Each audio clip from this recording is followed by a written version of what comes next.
Okay guys, I'm going to do a little video for you on here on how to install some Dogbone boots. There's been some problems with some guys ripping them. I've never really had an issue with them, so I'm going to show you guys how to do it. First thing I do is I use grease. Use any kind of grease. This is Bel-Ray waterproof grease right here. I use it for my dirt bikes and every other things. I got other greases, high temp greases. This grease, that grease. I've always just used whatever grease I got because I never really found any difference in the wearing. First thing, take your Dogbone boot. Go ahead and just dip your finger in the grease. Stick it in there.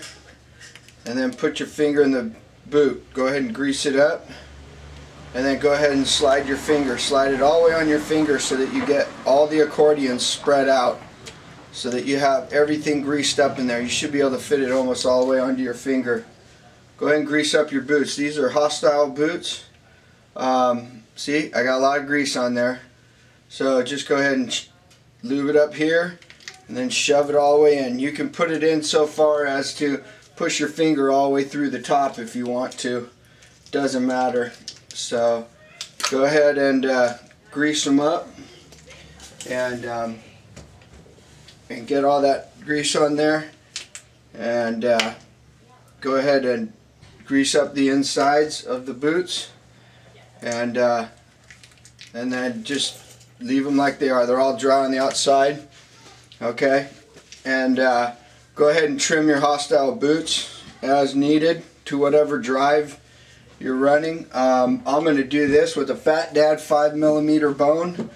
I like to put some carb cleaner on here or some brake cleaner or whatever, and then I Loctite my pins in, and then I never take them out.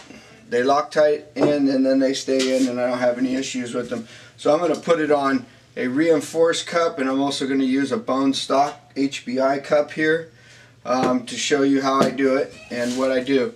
Okay, so I got my bones. I've greased both of my boots. Like I said, make it so that you can get your finger all the way into the tip of that boot. Okay? And then what I do is I slip them onto a regular large size needle nose pliers. They're not the little ones that we use with the RC cars. The little size are like these. Don't use those. Use the big ones. Okay? Then slip the boot on here. On the top, I just poke it out the top a little bit, and then I just take them and I put them on the side of the bench like this, put my thumb on it so it doesn't pop off and shoot me in the eye, and then I just go in with one of the drive cups in there, open them up and push the drive in there. Okay, you put it in there like that, it's going to pretty much sit in there like that. And then I just hold it and I slide it off like that. Now you're going to see that the pins are going to stretch the boot a little bit. Just pinch it and slide it on. Pinch it and slide it on. Okay? These boots fit so tight that they're going to slide on the shaft a little bit hard. So if you have problems sliding on the shaft, just grease it up a little bit. And there you go. It's on the boot. That's a non-trim boot right there. So I'm going to do it again. I just slide it on there.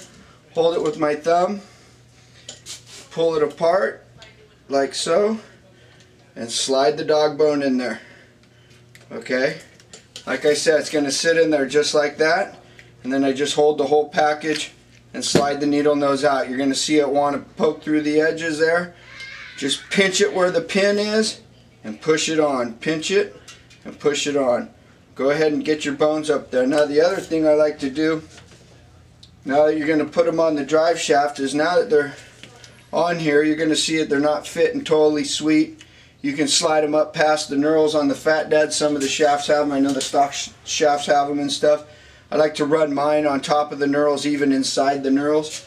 And then after you get the boots on there, I like to leave them so that the bone is still down deep inside there. I don't slide it so that the bone's all exposed like that and grease my cups. Just leave them all the way out at the ends so your bone is deep down inside there like that. Then I'll just take a healthy amount of grease like so. You see that amount? Go ahead and put the bone up in there. and I just put that inside there. I'm going to go ahead and grease both of them. Now this next part I'm going to show you is actually your drives are going to be on the car, but when the drive is on the car and the bone's deep inside, down inside there, go ahead and put it on. If you have the reinforced ring, you're going to have to put it on, and you're going to have to spin it and have it at an angle in the car in order to get it inside the drive. You're going to have to find the right notch, and then it's going to level out for you. Now when I do the without the drive ring on there, don't do it so that you're going to fall in the slot. Do it go ahead and slide it on for a quarter turn, but put the boot on first. See, the boot's on there and it's not even in the drive. I slide the boot on, captures all the grease, then I just spin my shaft until it finds it and it slides in. These are 5mm pins, so obviously they're not going to go in, but these are Fat Dad pins here, and you're going to slide that boot all the way on. Now after the boot's on the car, go ahead and just slide your bone and draw out that accordion. I like my accordions to be nice and drawn out. It kind of helps center the bone on the drive cup. So that's pretty much it. That's how you get your boots on without tearing them. You're just going to do them on the needle nose here. Now if you want to take your boots off, go ahead and see how it holds all the grease in there. You're going to go ahead and just slide it all the way down to the end where you see it in the end runs right there. Get all the grease off it, and then I can pull it both ways, and I just pinch and pull and pinch and pull, and you'll see that it does not tear that boot right there at all. If you want to get it off the car, you're going to have non-greasy fingers, and where the pins are poking, you pinch it and pull it over the pin. And I could probably do it with this rag, and it'll come right off. No rip on the boot whatsoever. So once again, slide the boot on there, hold it with your thumb, put the pliers on the edge of the bench, pull the pliers open. Look at, I'm pulling that open by 1.5 inches. Put the drive pin in there, turn it, slide it in, and it's going to look just like that. Grab the whole package deal and slide it off, pinch it, put it on. It's that tough. Anyways, thanks for watching, guys.